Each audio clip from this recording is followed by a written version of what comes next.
Hello everyone, I am Dafis Sailesh. Today we'll discussing basic accounting principle. तो आज हम पढ़ने वाले हैं बेसिक अकाउंटिंग प्रिंसिपल के going concern concept.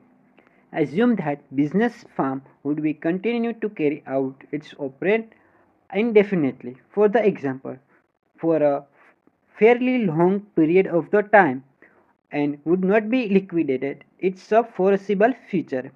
This is an important assumption of the accounting as it provides the very basis of the showing the value of the asset in the balance sheet.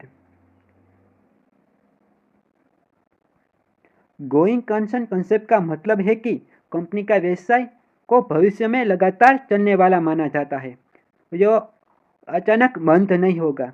इसलिए जब हम accounts बनाते हैं तो asset और liability की value इस आधार पर तय की जाती है। सिंपल एग्जांपल, एक कंपनी ने 10 लाख की मशीनरी खरीदी है, उसकी लाइफ 10 साल की है। अगर हम मान लें कि कंपनी आगे भी चलती रहेगी तो मशीनरी का खर्च हम हर साल 1 लाख दिखाएंगे। लेकिन अगर गोइंग कंसर्न नहीं है, कंपनी बंद होने वाली है, तो पूरी मशीनरी की कीमत इस साल खर्च दिखानी पड़ेगी। There are some importance. First, asset and valuation. Machinery, building, furniture आदि को वैल्यू इस आधार पर होती है कि आने वाले साल में भी वह इस्तेमाल होंगे।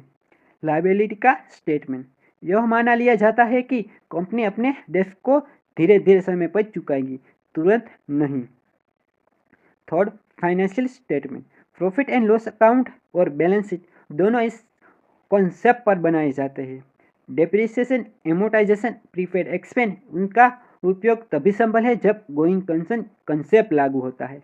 Simple meaning that A business future में ही चलता रहेगा, इस आधार पर हम अकाउंटिंग की जाती है। This is the going concern concept. Thank you so much everyone to watch my commerce series.